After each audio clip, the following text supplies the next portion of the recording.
ডুয়ার্স, যার আক্ষরিক অর্থ হলো দ্বার বা দরজা।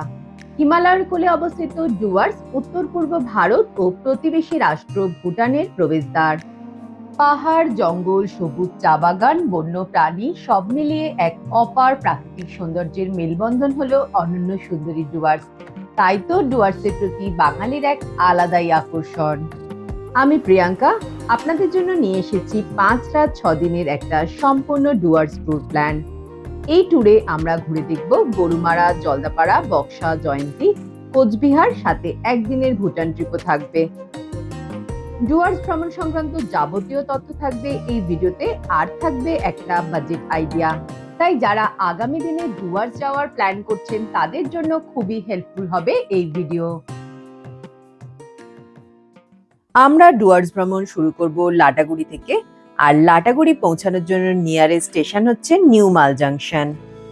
শিয়ালদা থেকে নিউ মাল জাংশন যাওয়ার জন্য একটাই ট্রেন রয়েছে, 13149 কাঞ্চনকন্যা এক্সপ্রেস, যেটা সপ্তাহে প্রতিদিনই রাত্রি 8:30টায় শিয়ালদা থেকে ছাড়ে এবং পরের দিন সকাল 9:30 নাগাদ পৌঁছায় নিউ মাল জাংশন। এই ট্রেনে স্লিপার ক্লাসে ভাড়া হচ্ছে 380 টাকা, এসি ইকোনমি 925 টাকা, থার্ড এসি 1000 টাকা, এছাড়া সেকেন্ড এসি এবং ফার্স্ট ক্লাসও রয়েছে। এই ট্রেন ছাড়াও অন্য কোনো ট্রেনে নিউ ময়নাগুড়ি বা জলপাইগুড়ি পৌঁছে বাই রোডও আপনারা লাটাগুড়ি পৌঁছাতে পারেন। শিলিগুড়ি থেকে বেশ কিছু ট্রেনও রয়েছে নিউ মাল জাংশন যাওয়ার জন্য। শিলিগুড়ি জাংশন থেকে নিউ মাল জাংশন পর্যন্ত এই যে ট্রেন জার্নিটা, এটার বেশিরভাগটাই হয় জঙ্গলের ভেতর দিয়ে। তাই এই জার্নির সিনিক বিউটি অসাধারণ সুন্দর। কখনো চা বাগান, পাহাড়ি নদী, দূরে পাহাড়ের হাতছানি আর সবুজে মোড়া জঙ্গলের ভেতর দিয়ে এই জার্নি এক অন্যরকম অভিজ্ঞতা। 9:18 একদম রাইট টাইমে আমরা পৌঁছে গেছি নিউ মাল জাংশন। এবার এখান থেকে আমরা বাইরে বেরোবো। স্টেশনের বাইরে অলরেডি আমাদের গাড়ি চলে এসেছে। আমাদের রিসর্টে বলে রেখেছিলাম গাড়ির জন্য, তো ওরাই গাড়ি পাঠিয়েছে। গাড়িতে লাগেজ তুলে আমরা রওনা দিলাম আমাদের লাটাগুড়ি রিসর্টের উদ্দেশ্যে। রিসর্টে পৌঁছানোর আগে মালবাজারে একটা দোকানে দাঁড়িয়ে ব্রেকফাস্টটাও করে নিলাম। লাটাগুড়িতে যে রিসর্ট আমরা বুকিং করেছি নিউ মাল জাংশন থেকে, সেই রিসর্টের দূরত্ব হচ্ছে 17 কিলোমিটার। পৌঁছাতে সময় লাগবে আধ ঘন্টার মতো। নিউ মাল জাংশন থেকে লাটাগুড়ি যাওয়ার জন্য গাড়ি ভাড়া পড়ে মোটামুটি 1000 থেকে 1500 টাকার মধ্যে। কিরকম গাড়ি নিচ্ছেন আর সিজন অনুযায়ী গাড়ি ভাড়া কিন্তু ভ্যারি করে। আমরা পৌঁছে গেছি গ্রিন পিস রিসর্ট। এটা লাটাগুড়ির যে মেইন টাউনটা থেকে একটু দূরে। রিসর্টের সামনেই রয়েছে চা বাগান আর পাশেই রয়েছে একটা নদী। এই রিসর্টটা ছোটর মধ্যে বেশ সুন্দর। এখানে 5টাই রুম রয়েছে আর রিসর্টের সামনেই একটা ছোট্ট গার্ডেন এরিয়া রয়েছে, দোলনা রয়েছে, বসার জায়গা রয়েছে, বেশ সুন্দর। আমরা যে রুমটা বুক করেছিলাম এটা ছিল বাজেট রুম, এসি অবশ্যই। এখানে একটা বড় সাইজের বেড রয়েছে, রুমটা একটু ছোট আর বাকি সমস্ত অ্যামেনিটিজ রুমে রয়েছে। ওয়াশরুমটাও একটু ছোট কিন্তু পরিষ্কার পরিচ্ছন্ন। এই রিসোর্টে আরো একটা ক্যাটাগরির রুম রয়েছে যেগুলো সাইজে অনেকটাই বড় এবং অবশ্যই পরিষ্কার পরিচ্ছন্ন। অ্যাটাচ ওয়াশরুমটাও বেশ বড়। এখানে রুমের ভাড়া শুরু হয় 1000-1200 টাকা থেকে। সিজন অনুযায়ী অবশ্যই ওঠানামা করে, চাইলে শুধু রুমও বুক করা যায় অথবা উইথ ফুড প্যাকেজও নেওয়া যায়। এর বুকিং ডিটেলস আমি ডেসক্রিপশনে দিয়ে দেবো। এটা কোনো প্রমোশন নয়, এটা আমি বুকিং করেছি গোয়াইবিবো থেকে। তো আপনাদের যদি ভালো লাগে তো আপনারা নাম্বারে কল করে বুকিং করতে পারেন। তো আমরা 10:30টার মধ্যে রিসর্টে এসে গেছিলাম, তারপর চান টান করে একটু রেস্ট নিচ্ছিলাম। আর এখানেই আমরা আসার পর লাঞ্চের অর্ডারটা করে দিয়েছিলাম, কারণ এখানে আশেপাশে আর কিছু খাওয়ার দোকান নেই, তো এখানেই খাওয়া দাওয়ার ব্যবস্থা রয়েছে। ওদের যে রেস্টুরেন্ট রয়েছে সেখানে আমরা চলে এসেছি লাঞ্চ করতে। তো আমরা ফিশ থালি অর্ডার করেছিলাম। প্রথমে এরকম ভাবে সাজিয়ে দিয়েছে ভাত, তার সাথে স্যালাড রয়েছে, এখানে করলা ভাজা, পটল ভাজা, আলু ভাজা, ডাল আর একটা মিক্স ভেজ। এই যে মাছের ঝালও চলে এসছে। টাইম হয়েছে 2:45 আর আমরা রেডি হয়ে বেরিয়ে পড়েছি গন্তব্য গরুমারা ফরেস্টে জঙ্গল সাফারি। আমাদের রিসর্ট থেকে গরুমারা ফরেস্টের ডিস্টেন্স হচ্ছে 5 কিলোমিটার। তো এইটা যাওয়ার জন্য আমাদের গাড়ি রিসর্ট থেকেই আমরা ব্যবস্থা করে নিয়েছি, কারণ জিপ সাফারি যেটা হয় সেটা থেকে কিন্তু কোনো পিক আপ থাকে না। তো এই গাড়ি আমাদের নিয়ে যাবে গরুমারা ফরেস্টে, আবার রিসর্টে ফেরত নিয়ে আসবে। তার জন্য আমাদের খরচ পড়ছে 800 টাকা। আমরা পৌঁছে গেছি গরুমারা ফরেস্টে, যেখান থেকে জিপ যে বুকিং হয় সেই কাউন্টারে। গরুমারা ফরেস্টের যে সাফারি, দু ধরনের সাফারি হয়, একটা হচ্ছে জিপসি সাফারি আর একটা হচ্ছে এলিফ্যান্ট সাফারি। বর্তমানে কিন্তু এলিফ্যান্ট সাফারি বুকিং অনলাইনে করা যায়, কিন্তু জিপসি সাফারিটা অফলাইনেই হয় এবং এখানে এসেই আপনাকে টিকিট জিপসি বুকিং করতে হবে। মোটামুটি 2-3 ঘন্টা আগে এখানে চলে আসতে হবে এবং লাইন দিয়ে টিকিটটা নিতে হবে। ছুটি ছাটাতে এখানে সাফারি বুকিং এর জন্য বেশ লম্বা লাইন পড়ে, আর যেহেতু সাফারি জিপের সংখ্যা লিমিটেড তাই অনেক সময় টিকিট পাওয়াও যায় না। মর্নিং এবং ইভিনিং দুটো টাইম স্লটে এখানে সাফারি হয়। এলিফ্যান্ট সাফারির টিকিট হচ্ছে মাথা পিছু 1000 টাকা, আর জিপ প্লাস গাইড চার্জ নিয়ে জিপসি সাফারির খরচ হচ্ছে 1750 টাকা। একটা জিপে ম্যাক্সিমাম 6 জনই যেতে পারবে। আমরা এই জিপ সাফারি বুকিং করেছিলাম আমাদের যে গাড়ির ড্রাইভার রয়েছে তার থ্রু দিয়ে, আর এই কারণে আমাদের এই জিপ সাফারির খরচা আরো 1200 টাকা বেশি লেগেছিল।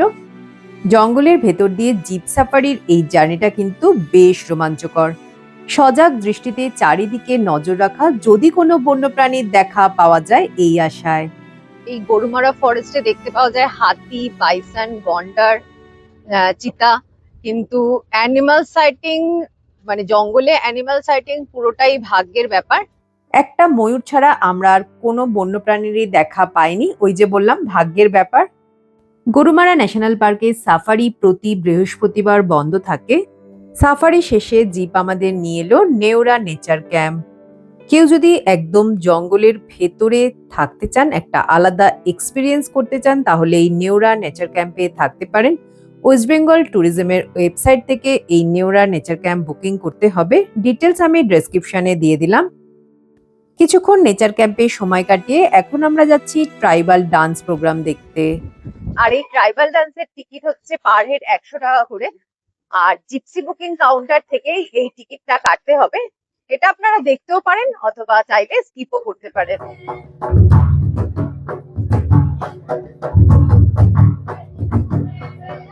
সাফারি শেষে আমরা ফিরে এলাম রিসর্টে, আর ডিনারটাও আমরা এই রিসর্টেই অর্ডার করে দিয়েছিলাম। এখানে খাবারের টেস্ট কিন্তু বেশ ভালো ছিল। আজকে সকাল সকাল উঠে আশপাশটা একটু ঘুরে নিয়ে তারপর ব্রেকফাস্ট করে রেডি হয়ে বেরিয়ে পড়লাম সাইট সিনে। আজকে আমরা করব ডুয়ার্সের 7 পয়েন্ট সাইট সিন। এই সাইট সিন করতে গাড়ি ভাড়া পড়ে মোটামুটি 3,500 থেকে 4,000 টাকা। আমরা পৌঁছে গেছি আমাদের ফার্স্ট গন্তব্য সামসিং ভিউ পয়েন্ট। চারিদিকে পাহাড়ে ঘেরা আর নিচ দিয়ে বয়ে যাচ্ছে মূর্তি নদী। এখানের ভিউটা তো জাস্ট দুর্দান্ত, সাথে আই লাভ সামসিং লেখা এখানে একটা ফটো পয়েন্টও রয়েছে। চাইলে বেশ খানিকটা নিচে নেমে মূর্তি নদীর কাছে যাওয়াও যায়। এবার রওনা দিলাম আমাদের পরবর্তী গন্তব্যের উদ্দেশ্যে। পথে দেখে নিলাম সামসিং টি গার্ডেন। আমরা পৌঁছে গেলাম রকি আইল্যান্ড। পেছনে পাহাড় আর সামনে দিয়ে পাথরের ওপর দিয়ে কলকল শব্দে বয়ে যাচ্ছে মূর্তি নদী। এই জায়গাটা একেবারে ছবির মতো সুন্দর। একটুখানি নিচে নামলেই পা ভেজাতে পারবেন মূর্তি নদীর স্বচ্ছ জলে। বেশ খানিকটা সময় এখানে কাটিয়ে আমরা রওনা দিলাম আমাদের পরবর্তী গন্তব্যের উদ্দেশ্যে। আমরা এখন চলে এসেছি গৈরিবাস ভিউ পয়েন্ট। এখান থেকে নিচে দেখা যাচ্ছে ঝালং গ্রামটা এবং তার সাথে জলঢাকা নদী। এই যে সামনে গ্রামটা দেখা যাচ্ছে নিচে, এটাই হচ্ছে ঝালং। আর এই সামনের যে পাহাড়গুলো দেখা যাচ্ছে জলঢাকা নদীর ওপারে, এগুলো সবই হচ্ছে ভুটানের পাহাড়। এখান থেকে এবার আমরা যাব ঝালং বিন্দু। দাঁড়িয়ে পড়েছি এখন ঝালং ভিউ পয়েন্টে। এখান থেকে জলঢাকা নদীকে আরো কাছ থেকে আর অসম্ভব সুন্দর লাগছে। আর এই হচ্ছে জলঢাকা হাইডেল প্রজেক্ট। ঝালংয়েই আমরা দাঁড়িয়ে পড়েছি লাঞ্চ করতে আরজে রেস্টুরেন্টে। একদম রাস্তার ধারে জলঢাকা নদীর পাশেই রয়েছে এই রেস্টুরেন্ট। এদের হোমস্টেও রয়েছে। পাহাড় ও নদীর ধারে শান্ত পরিবেশে একটা দিন যদি কাটাতে চান তাহলে এখানে থাকতে পারেন। এই হোমস্টের ডিটেলস আমি স্ক্রিনে দিয়ে দিলাম।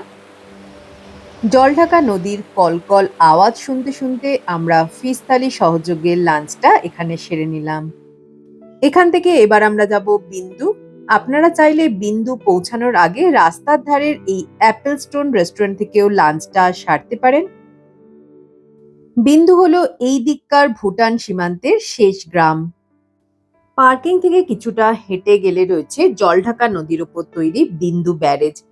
এখানে রাস্তার দুধারে রয়েছে প্রচুর ছোট ছোট দোকান, যেখানে নানা রকম শীতের জামা কাপড় পাওয়া যায়। বিভিন্ন ধরনের ভুটানের চকলেট রয়েছে, গিফট আইটেম, সোভিনিয়ার, যেগুলো আপনারা এখান থেকে কিনতে পারেন।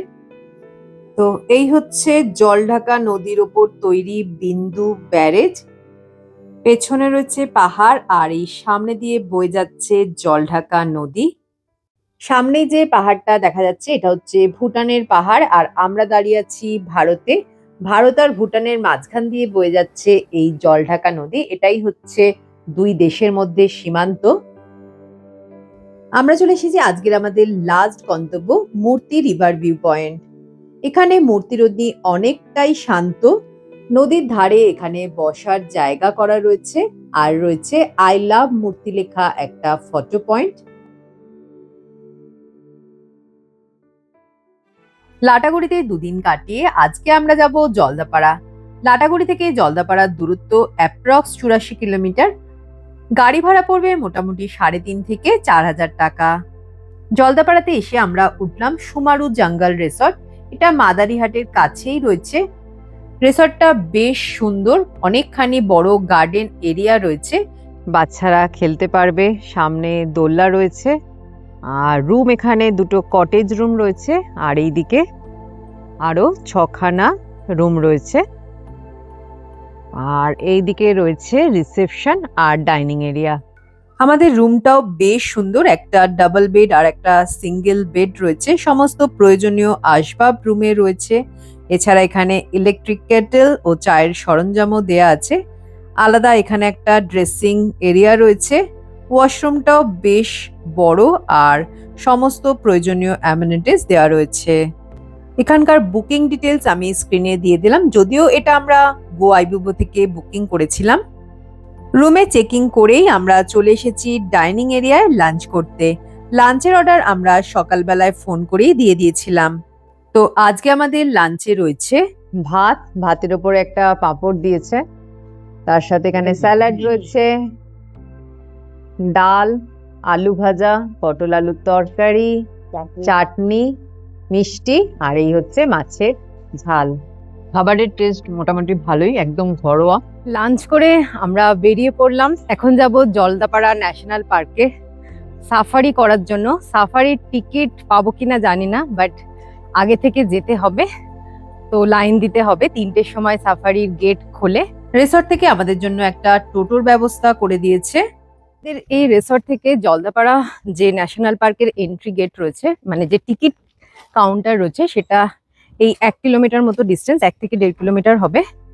জিপ সাফারি বুকিং এর জন্য এখানে বেশ লম্বা লাইন পড়েছে। জিপসি সাফারি বুকিং এর জন্য আধার কার্ডের জেরক্স লাগবে। যতজন আসবেন প্রত্যেকেরই আধার কার্ডের জেরক্স লাগবে। জিপ প্লাস গাইড চার্জ নিয়ে এখানেও সাফারি রেট হচ্ছে 1750 টাকা। একটা জিপসিতে 6 জন যেতে পারবে, তো এখানে অনেকেই শেয়ারিং করে নিচ্ছে।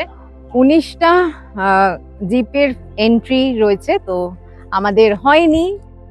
এখানে 2 ধরনের সাফারি হয়, একটা হচ্ছে এলিফ্যান্ট সাফারি আর একটা হচ্ছে জিপসি সাফারি।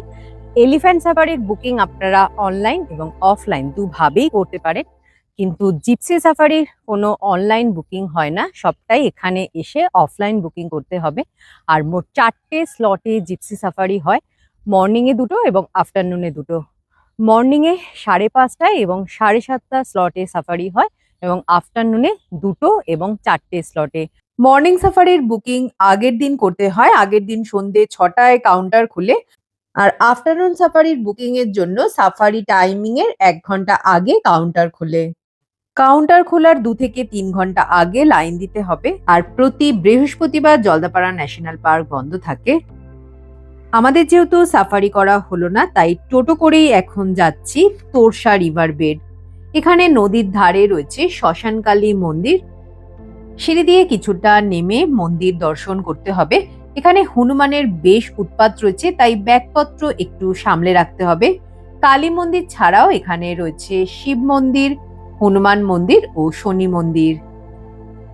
এখানে একটা কথা বলে রাখি, আপনাদের যদি জলদাপাড়া থেকে বক্সা বা জয়ন্তীর দিকে যাওয়ার থাকে তাহলে এই জায়গাগুলো আলাদা করে ঘোরার দরকার নেই। বক্সা জয়ন্তী যাওয়ার পথেই এই মন্দির আপনারা ঘুরে নিতে পারবেন।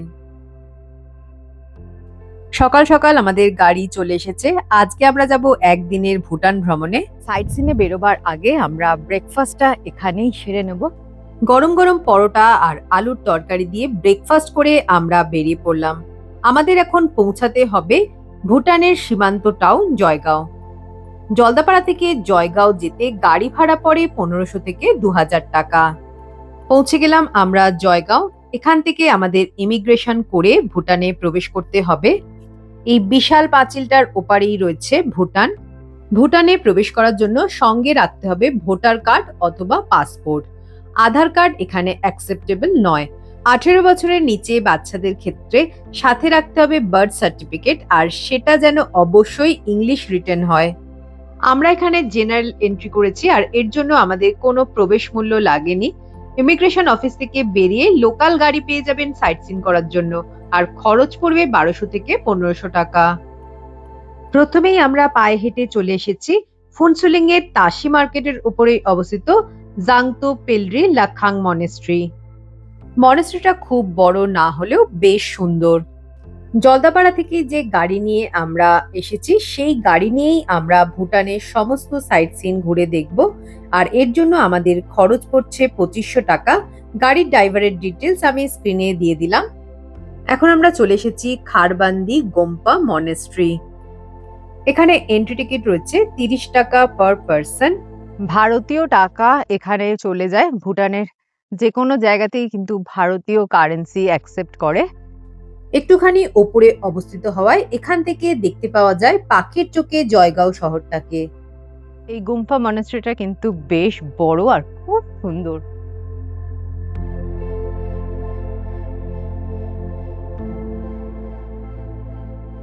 তো আমরা পৌঁছে গেলাম আমাচু হ্যাঙ্গিং ব্রিজ। তোরসা নদীর ওপর রয়েছে ফুনসুলিং এর এই আমচু সাসপেনশন ব্রিজ। এটি প্রায় 175 মিটার লং, আর এখানকার আশেপাশের প্রাকৃতিক সৌন্দর্য অসাধারণ। হ্যাঙ্গিং ব্রিজ দেখে আমরা এখন চলে এসেছি পেলডেন তাসি চেলং মনাস্ট্রি, আর এখানে এন্ট্রি ফিস হচ্ছে 50 রুপিস পার পারসন। চারিদিকে পাহাড়ে ঘেরা এই মনাস্ট্রিটা কিন্তু বেশ বড় আর খুব সুন্দর। এখানে মংদের থাকার জন্য রেসিডেন্স এবং স্কুলও রয়েছে। সাইট সিন করে আমরা আবার ফিরে এলাম তাসি মার্কেটে। তাসি মার্কেটটা একটু ঘুরে দেখতে পারেন, চাইলে এখান থেকে টুকটাক শপিংও করতে পারেন। ভুটান ঘুরে আমরা আবার ফিরে এসেছি মাদারিহাট জলদাপাড়ায়, আর মাদারিহাট পৌঁছে এই আহার রেস্টুরেন্ট থেকে আজকে আমরা লাঞ্চটা করে নিলাম। রিসর্টে ফিরে বাকি সময়টা আমরা রেস্ট করেই আজকে কাটালাম। গতকাল যে গাড়িতে করে আমরা ভুটান গিয়েছিলাম সেই গাড়ি করেই আজকে আমরা জলদাপাড়া থেকে প্রথমেই যাব বক্সা জয়ন্তী। বেরিয়ে পড়লাম আমাদের রিসর্ট থেকে, আর এখন আমাদের গন্তব্য হচ্ছে বক্সা। বক্সা জয়ন্তী ঘুরে আমরা পৌঁছাবো কুচবিহার। তো এই জলদাপাড়া মাদারিহাট থেকে বক্সার দূরত্ব হচ্ছে 75 কিলোমিটার। তো আমাদের গাড়িতে যেতে সময় লাগবে 1.5 ঘন্টার মতো, আর এই পুরো জার্নির জন্য আমাদের গাড়ি ভাড়া লাগছে 4500 টাকা। আমরা পৌঁছে গেলাম রাজা ভাত খাওয়াতে অবস্থিত নেচার ইন্টারপ্রিটেশন সেন্টার। বক্সা এরিয়াতে প্রবেশের জন্য এখান থেকে একটা এন্ট্রি টোকেন নিতে হবে। যতজন আছে প্রত্যেকেরই একটা ভ্যালিড আইডি প্রুফ দেখিয়ে এন্ট্রিটা করাতে হবে। কোনো এন্ট্রি ফি এখানে নেই। এই ইন্টারপ্রিটেশন সেন্টারের ভেতরে একটা অর্কিড হাউস আর একটা সংগ্রহশালা রয়েছে। সংগ্রহশালাতে বিভিন্ন মৃত বন্য প্রাণী, পাখি ইত্যাদি সংরক্ষণ করা রয়েছে। রাজা ভাত খাওয়া চেকপোস্ট থেকে এন্ট্রি করিয়ে এবার আমরা ঢুকবো বক্সা টাইগার রিজার্ভে। যদি আপনারা জঙ্গল সাফারি করতে চান তো জিপসি আপনারা এখান থেকেই পেয়ে যাবেন। আর এই আমাদের গাড়ি ভেতরে ঢুকছে। বৃহস্পতিবার বক্সা ফরেস্ট বন্ধ থাকে। এছাড়া জয়ন্তী চেকপোস্ট থেকেও আপনারা বক্সা ফরেস্টের সাফারি বুকিং করতে পারেন। এখানে সবটাই স্পট বুকিং। সকাল 6টা থেকে বেলা 11টা, আবার দুপুর 2টো থেকে সন্ধ্যা 6টা পর্যন্ত সাফারি হয়। এখানেও জিপ প্লাস গাইড নিয়ে সাফারির খরচ হচ্ছে 1750 টাকা। সাফারি নিয়ে কতগুলো ইনফরমেশন আপনাদের দিয়ে দিই। গরুমারা, জলদাপাড়া অথবা বক্সা যে কোনো ফরেস্টের সাফারি বুকিং এর জন্য একটা ভ্যালিড আইডি প্রুফ, অরিজিনাল ও জেরক্স সাথে রাখবেন। যতজন থাকবেন প্রত্যেকেরই আইডি প্রুফ লাগবে। গরুমারা, জলদাপাড়া এবং বক্সা ফরেস্ট সপ্তাহে একদিন বৃহস্পতিবার বন্ধ থাকে, আর 15ই জুন থেকে 15ই সেপ্টেম্বর পর্যন্ত ইয়ারলি ক্লোজিং থাকে। এই সময় ফরেস্ট এন্ট্রি ও সাফারি বন্ধ থাকে, তাই ডুয়ার্স যাওয়ার জন্য বেস্ট সময় হচ্ছে অক্টোবর থেকে মার্চ। এছাড়া এপ্রিল মে মাসেও ডুয়ার্স যাওয়ার প্ল্যান করতে পারেন। আমরা এখন বক্সা টাইগার রিজার্ভের বাফার এরিয়া দিয়ে পৌঁছে যাব সান্তালাবাড়ি। বক্সা টাইগার রিজার্ভের এই বাফার এরিয়াও সম্ভবত বৃহস্পতিবার বন্ধ থাকে। এই পথে যাওয়ার সময় ভাবিওনি যে হাতির দেখা পাবো। খুব স্পষ্ট না হলেও গাছের ফাঁক দিয়ে একটা হাতির দেখা পেয়েছিলাম। একটু একটু পেছনে বলে, এই তো বড় হাতি। ইয়েস ইয়েস, ইয়েস, এই যে দেখা যাচ্ছে, এই যে দেখুন লেজটা নড়ছে। আমরা এখন চলে এসেছি সান্তালাবাড়ি। এখান থেকে 0 পয়েন্ট একটা ভিউ পয়েন্ট রয়েছে, যেখানে যাওয়ার জন্য এই মারুতি ভ্যান এখানে দাঁড়িয়ে রয়েছে। এগুলো আমাদের আলাদা করে ভাড়া করতে হবে।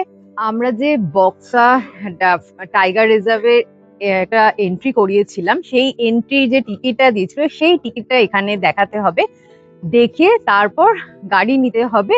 গাড়ির চার্জ হচ্ছে 500 টাকা, আর তার সঙ্গে গাইড কম্পালসারি।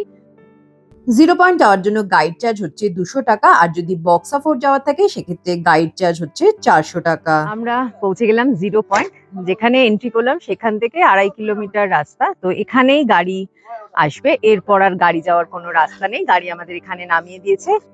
এখান থেকে 200 মিটার মতো হেঁটে আমাদের পৌঁছাতে হবে ভিউ পয়েন্ট। এই ভিউ পয়েন্ট থেকে চারিদিকে জঙ্গলের খুব সুন্দর একটা ভিউ পাওয়া যায়। এই হচ্ছে ভিউ পয়েন্ট, আর এই দিক দিয়ে চলে যাবে বক্সা ফোর্ট, লেপচাকা।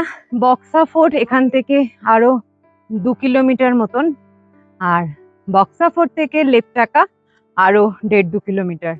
সান্তালাবাড়ি থেকে ঘুরে আমরা এখন চলে এসেছি জয়ন্তী রিভার বেড। চারিদিকে পাহাড়ে ঘেরা এই জয়ন্তী জায়গাটা বেশ সুন্দর। এই পাহাড়গুলো হচ্ছে ভুটানের পাহাড়। নুড়ি পাথরের ওপর দিয়ে ক্ষীণ ধারায় কলকল শব্দে বয়ে যাচ্ছে জয়ন্তী নদী।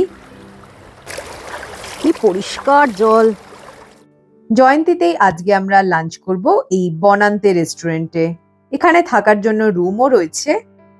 এখানে থালিতে অনেক রকম আইটেম সার্ভ করা হয়, আর খাবারের টেস্টও বেশ ভালো। আমরা আজকেই জয়ন্তী ঘুরে চলে যাব কোচবিহার, কিন্তু কেউ চাইলে জয়ন্তীতে থাকতেও পারেন। এখানে থাকার জন্য বেশ কিছু হোমস্টে রয়েছে। কিছু হোমস্টের ডিটেলস আমি স্ক্রিনে দিয়ে দিলাম। আলিপুর দুয়ার ছেড়ে আমরা এখন পৌঁছে গেছি কোচবিহারে। কোচবিহারে মেন টাউনে ঢোকার আগে আমরা দাঁড়িয়ে পড়েছি বানেশ্বর। এখানে রয়েছে বানেশ্বর শিব মন্দির। এই মন্দিরের পাশেই রয়েছে একটি জলাশয়, আর তাতে রয়েছে বেশ কিছু কচ্ছপ। শিবরাত্রিতে এই মন্দিরে প্রচুর ভক্ত সমাগম হয়। কোচবিহার পৌঁছে আমরা উঠলাম হোটেল রয়্যাল প্যালেসে। এখানে রুমটা তুলনামূলক একটু ছোট হলেও বেশ পরিষ্কার পরিচ্ছন্ন, এবং সমস্ত জরুরি অ্যামেনিটিস যেগুলো রুমে থাকা দরকার সবই রয়েছে। ওয়াশরুমটাও ঠিকঠাক পরিষ্কার পরিচ্ছন্ন। এখন আমরা চলে এসেছি কোচবিহারের ফেমাস মদন মোহন মন্দির। এখানে রূপোর সিংহাসনের উপর বিরাজমান রয়েছেন শ্রীকৃষ্ণ। শ্রীকৃষ্ণের বিগ্রহটি সম্পূর্ণ সোনার তৈরি। মূল মন্দির ছাড়াও এখানে দুর্গা মন্দির ও কালী মন্দিরও রয়েছে। আজকে আমাদের ভ্রমণের শেষ দিন, আর সকালবেলায় আমরা এখন চলে এসেছি কোচবিহার রাজবাড়ি। তো আমরা পৌঁছে গেছি কোচবিহার রাজবাড়িতে। রাজবাড়ির যে মিউজিয়ামটা রয়েছে সেটা 10টার সময় খোলে, আর এর আশেপাশে যে গার্ডেন এরিয়া রয়েছে সেটা 9:30টায় খুলে যায়। এখানে এন্ট্রি টিকিট হচ্ছে 25 টাকা। এখানে ভেতরে কোনো ধরনের সেলফি স্টিক, ট্রাইপড, মাইক্রোফোন, খাবার কিছু নিয়ে ঢোকা যাবে না। আর সবচেয়ে বড় কথা, এখানে রাখার জন্য কোনো লকার রুমও নেই। আর এই কুচবিহার রাজবাড়ি যে মিউজিয়ামটা, সেটা শুক্রবার বন্ধ থাকে, আর গার্ডেন এরিয়াটা প্রত্যেক দিনই খোলা থাকে। কোচবিহারের রাজাদের ব্যবহৃত নানা রকম অ্যান্টিক জিনিস, পেন্টিং, অস্ত্রশস্ত্র দিয়ে সংগ্রহশালাটি সাজানো রয়েছে। হোটেল থেকে চেক আউট করে আমরা পৌঁছে গেলাম নিউ কোচবিহার স্টেশন। এখান থেকে 12:15 তিস্তা তোরসা এক্সপ্রেস ধরে আমরা ফিরে যাব কলকাতা। এখানে একটা কথা বলে রাখি, আপনারা যদি কোচবিহারে না থেকে জয়ন্তীতে থাকেন, সেক্ষেত্রে শেষ দিনে জয়ন্তী থেকে কোচবিহার এসে রাজবাড়ি, মদনমোহন মন্দির ঘুরে বিকেলের ট্রেনে ফিরতে পারেন কলকাতা। এবার জেনে নিই এই ট্যুরটা করতে মোটামুটি কত খরচ হতে পারে। ডুয়ার্সে মোটামুটি স্টে প্লাস ফুড নিয়ে মাথাপিছু 1000 থেকে 1200 টাকায় প্যাকেজ পাওয়া যায়। 1200 টাকা করে হলে 5 দিনের খরচ হচ্ছে 6000 টাকা। আমাদের টোটাল গাড়ি খরচ হয়েছিল 16,300 টাকা। 4 জন থাকলে মাথাপিছু খরচ হয় 4075 টাকা। যদি একটা জিপ সাফারি করেন, সেক্ষেত্রে মাথাপিছু খরচ হবে 437 টাকা। বিভিন্ন জায়গার টিকিট ও আদার্স খরচা মিলিয়ে আরো 400 টাকা। টোটাল খরচ হচ্ছে 10,912 টাকা।